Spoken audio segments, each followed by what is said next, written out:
I've got to turn off the heater here because it's making a racket, so there we are. Cool. It's emerged that there is a virology laboratory in Wuhan, which previously wasn't something that they'd I didn't hear it ever on the news. And I mean, when they said that all the virus came from a wet food market, it did make me think it was perhaps a surprise. You know, yes, it could be wild animals and stuff, but it's much more likely that the wild animals, it's a bit like the question about God. Okay, so God made us, and then you say, if you accept that, then who made God? It's that question. The wild animals in the wet food market may have got the virus, but where did they get it from? And that's the obvious thing that's missing, aspect is missing from the argument, saying that they transmitted the virus from wild animals that were caught and sold for food in a wet food market. So now it turns out the US intelligence services have been watching this virology lab. Now, our virology labs, or germ warfare labs as they used to be called, are in places like Porton Down, and I'm sure we'll have other research labs that we use for bits and pieces. These things are not known for their permanent capacity to stop leakage. In fact, it reminds me of nuclear power facilities. Is there one of them in the world, a germ warfare lab, virology lab, biomedical research lab, or nuclear facility in the world that doesn't leak? And I think the answer is no, there isn't. So if we accept as the premise to start with that there's none of these that don't leak, they all leak, it seems extremely likely that little birds and rats and squirrels and stuff would pick up some virus. Very likely that fish would get it, because it always pours downhill. You know, it's always washed away downhill into the stream, and then it's just what happens. Now, we have a cottage industry germ warfare lab virology research business compared to China. If you have a cottage industry, that's bad enough. People get slack all over, you know, lunchtime, you know, you leave the door open, creatures get in from the outside, and they usually are in the middle of nowhere. For obvious reasons, you don't want too many people around that might catch a leak. Yeah, so it's the bigger these facilities. Imagine there's not a cottage industry with a few little farmhouse type things running it. Imagine it's massive warehouses covering, you know, a square mile or something, a couple of square miles in the countryside in China. And I'm not blaming the Chinese particularly, but the way they operate tends to be on a large scale. So it seems incredibly likely to me that this is an engineered virus, and I'll come to that a bit later why I think it's engineered. And the wild animals have got it, and it's gone from there. They didn't mean to release it. I'm quite sure they didn't mean to release it. But like I say, like nuclear power plants, is there any of these germ warfare labs or nuclear plants in the world that actually doesn't leak? And I think the answer is no. I think they all leak. So the two main points I want to talk about with respect to this coronavirus, COVID-19, as the actual condition is called that you get from it. I want to compare it medically to other viruses, and I want to talk about economics. So the economics I'll get out of the way first. There is 2006, I had to look it up on the iPhone. 2006, December, we paid off the World War II loan that we had with the Americans and the Canadians. That's how long it took to get the World War II loan paid off. World War II finished in Europe in 1944. 1945 if we include the Japanese setup. So that's 60 years. 60 years that loan took to pay off.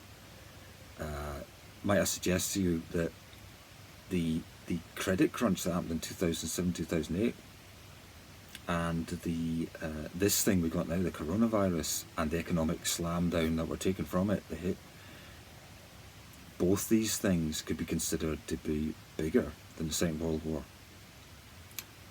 So it suggests to me that it's perfectly realistic to say we're talking about the order of debt that is to be paid over 3 generations, to be paid over a 60-year period, 2075, let's say.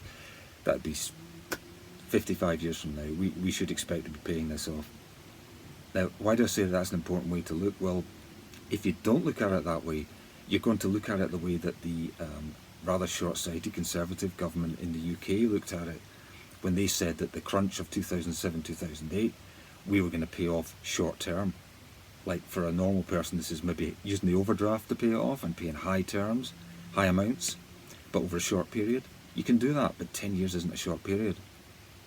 But that's a Conservative Party, that's what they decided to do.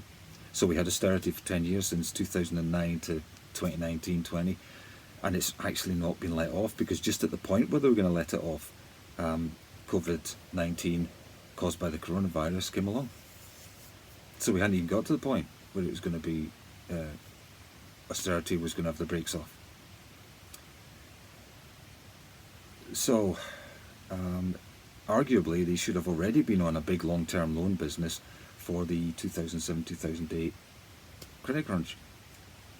But the coronavirus, a worldwide pandemic, you are on long-term borrowing for that. And the reason why I think that's so important is so that it's clear that no government can try and do this on the short term. People saying that the next generation will pay off, it's 3 generations going to pay off. If we pay it before 2075, we haven't borrowed enough. When we'll be out of the woods? Maybe by 2023, 2024, 2025. That's as long as the war. Really, this is the way to look at it, because anything shorter term is going to be too hard to pay back. And please remember that although I was buying some parts from a car today, and I went down to this place called BFC, Bits for Cars, or as I call them, because it's easy to remember. And they're not, they're lovely people.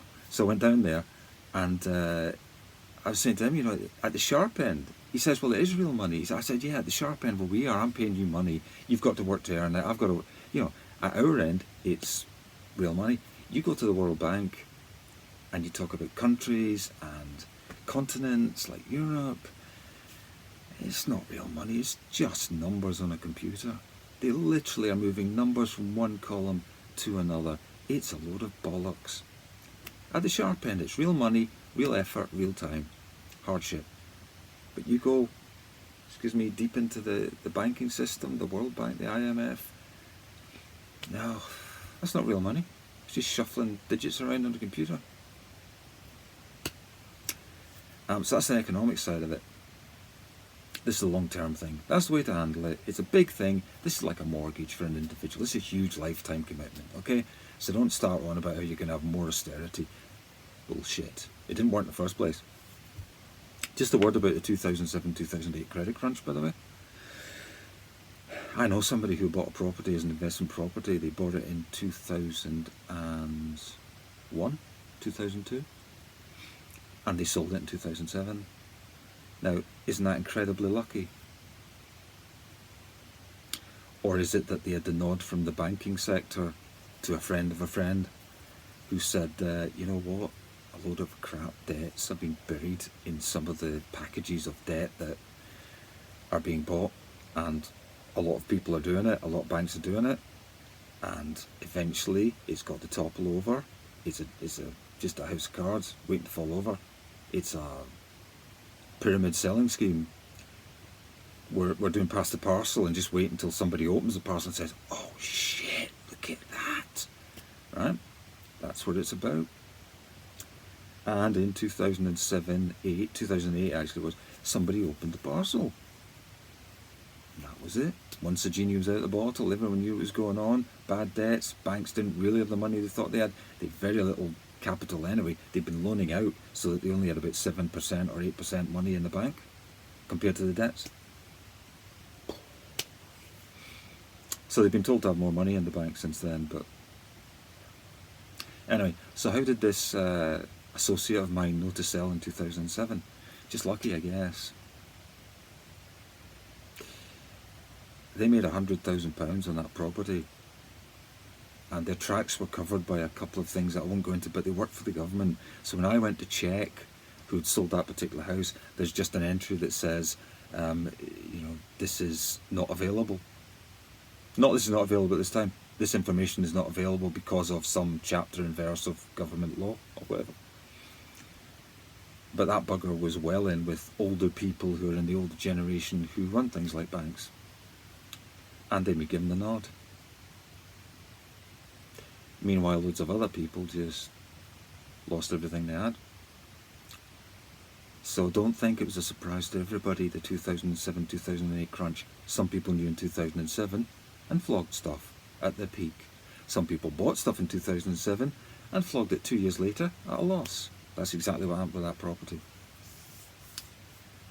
Now onto the medical side of the coronavirus and COVID-19 outbreak. The Spanish flu is often quoted, which, as you probably know, turns out to be a lie, a misnomer at the very least. It's just that other countries didn't talk about it. Spain didn't have the propaganda lockdown that other countries had after the First World War. And the second wave was the worst. And millions and millions of people died. And that was a big thing, but it happened in America, it happened in Europe. It wasn't just Spain at all. It's a fake name, really. They reckon that happened in America, and it may have been natural or not, I don't know. But the coronavirus, I believe, is engineered. And that's because it's got particular characteristics that are just so bang on for catching out the human population for infection. It spreads as well as influenza, but that's the only thing it has in common.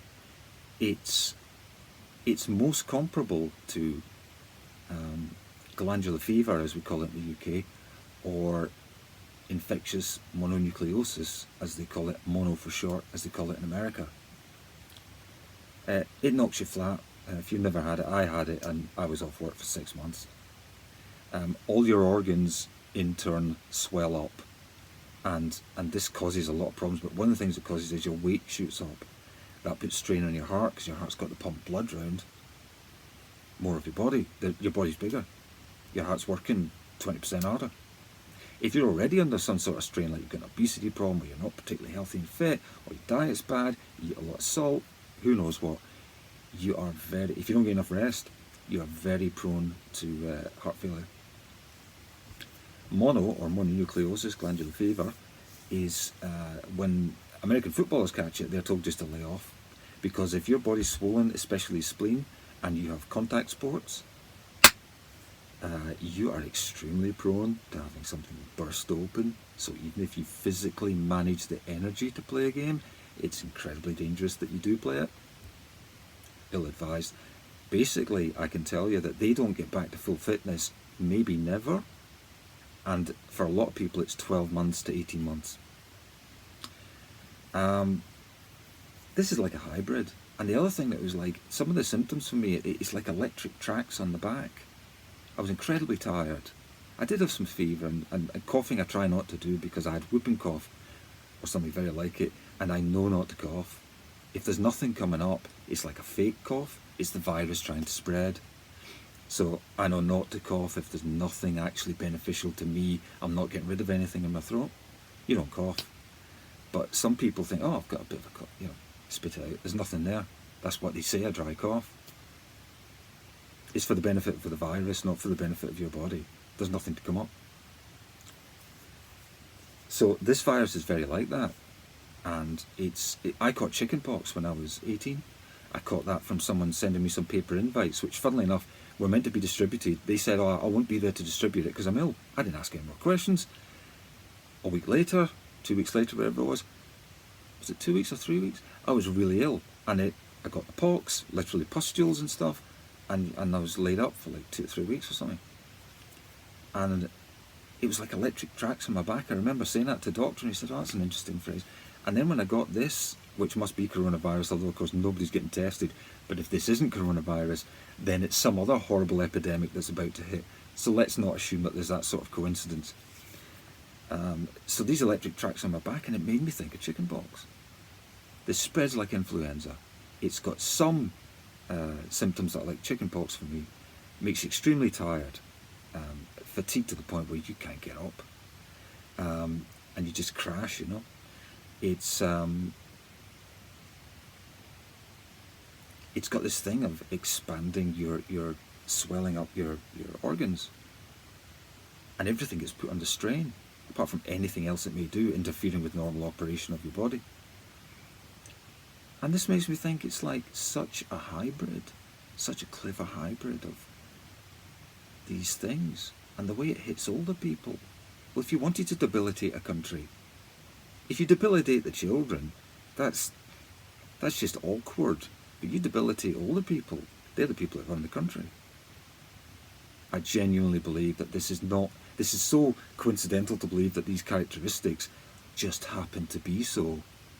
If you wanted to engineer a virus, you would make it spread like influenza. You look at hard infections like chickenpox and glandular fever, mononucleosis, and you would build it from those sort of things. And this has a mixture of characteristics. I think it is engineered, but I don't think for a minute they meant to release it.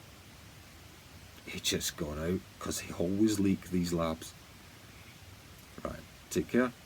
And just because you don't know anyone that's got the virus, doesn't mean you can't get it. Our whole family got it, and we meet anyone and they don't believe we got it. That's because they don't know anyone that's got it in this area. This part of Yorkshire, they just literally hardly anyone runs into it, unless you're in a hospital or something looking after people. Take care.